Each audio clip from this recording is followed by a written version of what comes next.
বঙ্গভূমির প্রতি কবি মাইকেল মধুসূদন দত্ত।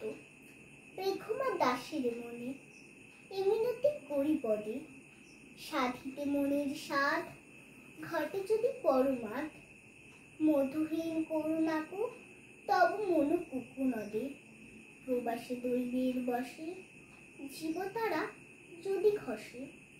এ দেহ আকাশ হতে নাহি খেত তাহে, জন্মিলে মরিতে হবে অমরকে কোথা কবে।